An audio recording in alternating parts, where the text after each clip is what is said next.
The law enforcement profession has an epidemic of hesitation. What I mean by that is we often wait far too long in a use of force encounter to start making decisions to then ultimately try to win that encounter. The data supports this. The last 5 years of the FBI data says that out of all the officers killed in the line of duty, just 21% of them even fired a round off. Now, why is this happening? It's because action beats reaction.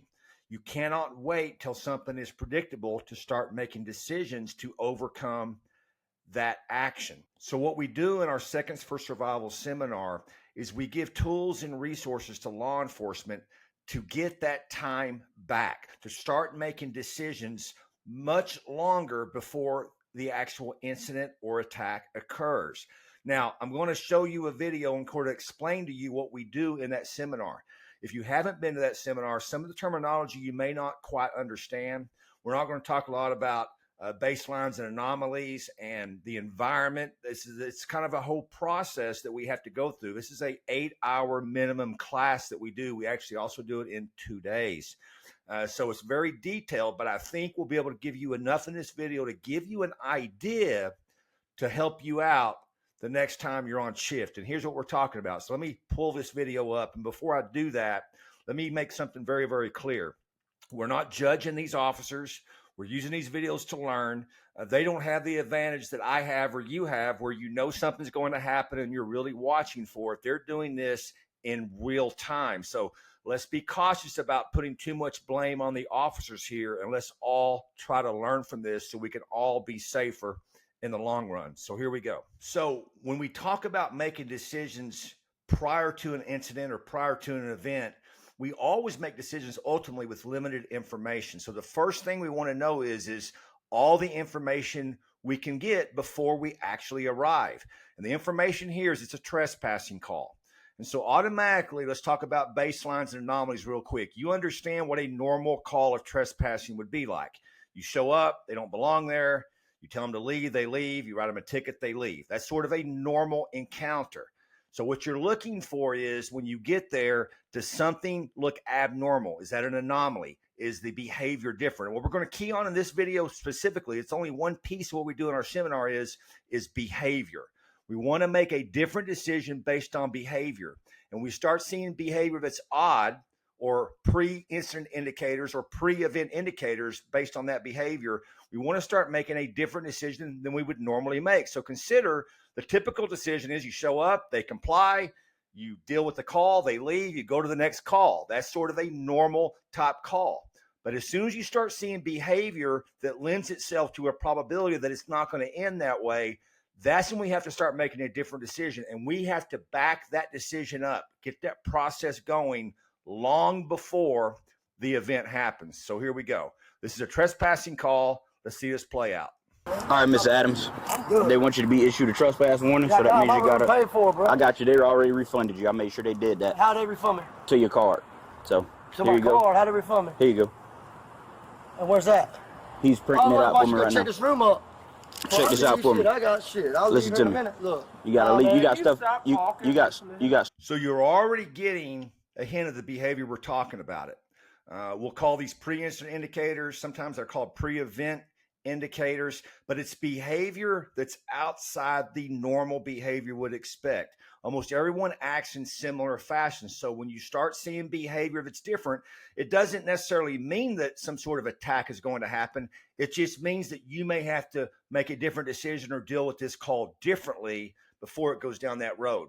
In our seminars, we talk about primary indicators and secondary indicators. Secondary indicators are those sort of indicators that may not mean danger's right around the corner or danger's close, but it sort of sets you up for the primary indicators. And I would describe what I see here on this initial call is secondary indicators. You'll notice he is defiant, he's arguing, his hands are on his hip, and that is not normal. So you already are getting secondary indicators. So what you want to look for when you get that is you want to be thinking, okay, what am I going to see next? Where is this leading? He could suddenly become compliant and leave. Or if you start getting primary indicators, you have to make a different decision. So And by the way, let me just touch on this because in our seminar, we go into detail on each indicator. Let me just tell you about the arguing. We get this a lot in our profession. Folks, the arguing isn't because there's somehow some street lawyer trying to convince you that you're right and you're wrong. It may sound that way, but don't get caught into that argument, arguing back and forth.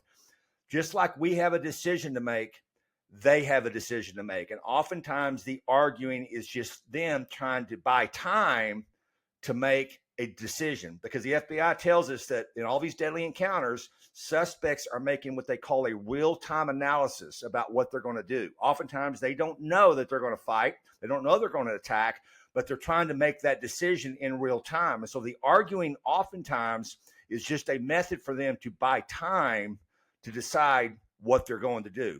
So you've already seen secondary indicators. I'm already concerned about this. I'm already going to be thinking to myself, okay, we may have to handle this differently. Do we need additional officers on the scene? Do we need to get some distance? Do we need to buy some time here? All this is going in our mind because this is not going the way it should go. This is outside the norm. It's outside the baseline. So as this plays out, let's watch for those primary indicators. Stuff up in the room? Do you have stuff in the room? Yeah, I got a whole bunch of shit in my room. So we need to go up there and clear it out because you got to go. Boss man. Listen, you're not listening to me because I'm not leaving a place that my name is on the property. What you're going to do is leave or you're going to go to jail for trespassing.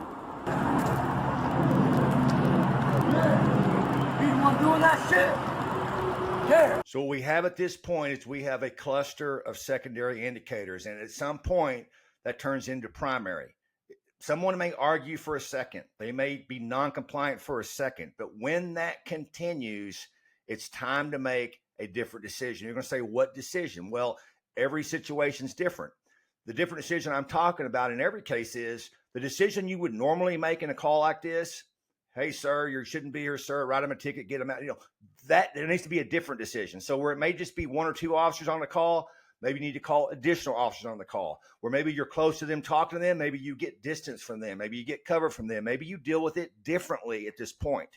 And of course, we understand it's got to be objectively reasonable, whatever we do, but understand this, at this point, I'm thinking to myself, I need to put that suspect in a position of what we call a disadvantage in our seminars.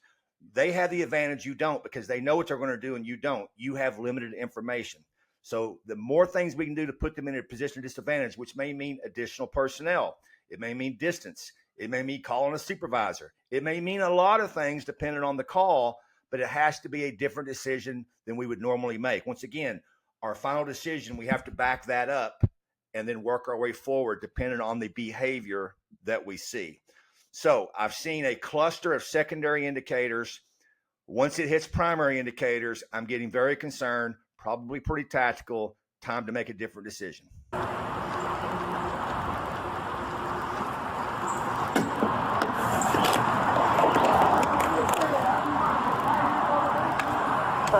Lock it up. Yeah, I'm not locking it up. I gotta grab a shirt, but I'll be back here because he dropped the charges. You come back, you're going to jail. Look. If you come back, you're going to jail. I'm done talking. I'm done talking. You come back, you're going to jail. Go ahead, John.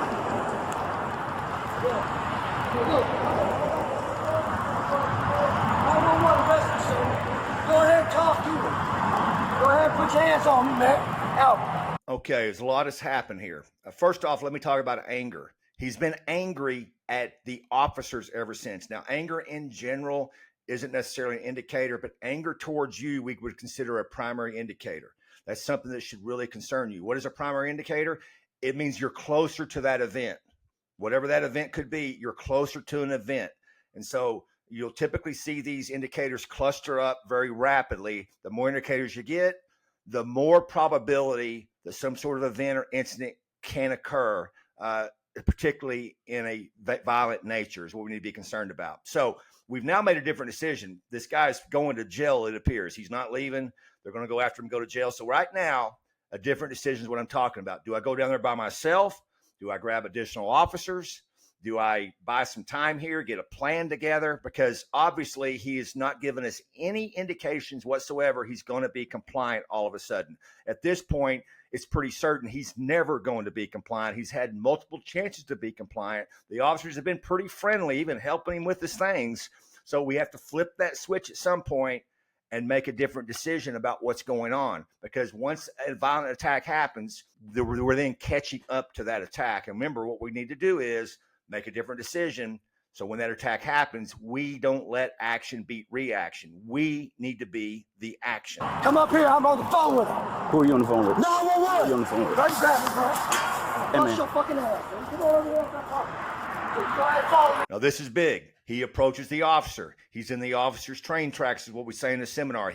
Before an attack happens, he's got to be right in front of you. His legs have to be spread out. You even see him almost bowed out. I'm going to look for an additional that happening. He's actually going to, after this, he's going to coax the officer down into this secluded area. These are huge primary indicators. With high probability, some sort of event, incident, even an attack is liable to occur. So we have to be thinking to ourselves at this very moment, how am I going to deal with this anticipation? And if we would normally take an officer down there and throw cuffs on him, I want to make a different decision than that. Okay. So let's see how this plays out. Follow me, man. She's following me. Come on. Keep going with it, bro. 911, buddy. Hey, man. Huge right there. He turned around, bowed up, continues the cursing, continues the anger. Folks, I think everybody watching this understands what's about to happen. The question is, and why our seminar is different, is we take what the behaviors are doing and we give you different decision points to make. Understanding this, you can make a different decision at any time in this encounter. At any time, you can back away from this, get additional officers, get additional resources, officers with tasers, officers with spray, officers with less lethal, whatever it takes, you can make a different decision at any time. And by now, you definitely have to make a different decision. You've seen more than enough when it comes to the indicators to understand this is not going to end well. And so I think everybody watching this understands that. The question is, do we continue on down like we would normally would with a complying subject, or do we make a different decision? That's what we want to do here. So we're going to continue down here and we'll see what happens. Get your ass out my face, What bro. I tell you, man? Hit me with that What I tell you? taser. What I tell you? Hit me with that fucking Get on the taser. ground, man. Get on the ground. Get on the ground. Bro, hit me with that fucking taser for no reason, bro. Get on the ground, Hit me bro. with that taser. Okay, we have what we call a declaration. Once you get a declaration, you're on the precipice of an attack. You know, he's threatening the officer. In a minute, he's going to say, go ahead and tase me. Those quick, short statements. He is getting ready to attack. So the question is, at this point, do we wait to get attacked, or do we become the aggressor and try to handle this? Now, we have just one officer down here at the moment. We need additional personnel. We need additional help coming. We need additional resources. Those are the kind of decisions that I'm talking about. It'd be great if we said, get on the ground, and he gets on the ground. But we clearly know that's not going to happen. So now we're in close proximity. Understand this about close proximity. 70% of all deadly force encounters in law enforcement happen within 10 feet. 50% happen within 5 feet. So that could be a great decision. Get distance. That's a decision that can be made. Get distance, knowing that data. Down. Man, he's got him with a taser for no reason. Bro, get off my Give me fucking track ass. for 4 seconds. Bro, Hey, man. bro, I'm not a bust your ass. I'm Bitch, you a pussy, dog. Now, we're in a full-fledged attack here. I appreciate the department stopping us and showing us the fist. The whole premise of Seconds for Survival training in our seminar is before we see the fist, we're making decisions to either A, keep that from happening, which is the best case scenario, or B, we get to win that encounter because we are beating them to that action. Remember, action beats reaction. If we wait for a fist, we wait for a weapon, we wait for a gun, we wait for a knife before we act, we're going to be behind that attack. And that is something that becomes very difficult to catch up to. Serve me, bitch. You hit my taser, dog. dispatch. Give me traffic. Okay, so we finally see a different decision being made. This is one decision being made. He calls for backup. He gets on the radio and he tells dispatch. Now, think about all of the behaviors that occurred before he did that. Now, what we're not going to show you is what ends up happening. He gains control of the officer's gun. The officer ends up getting shot. That's how this call kind of ends, okay? I don't want to focus on the end. I'm trying to focus in our seminars and with you of the things we can do before it gets there, okay? What type of decisions can we make before this encounter, this close proximity fight for your life encounter? what type of decisions can be made based on the behaviors that you saw. That's what the seminar is about, folks. That's what we're trying to do.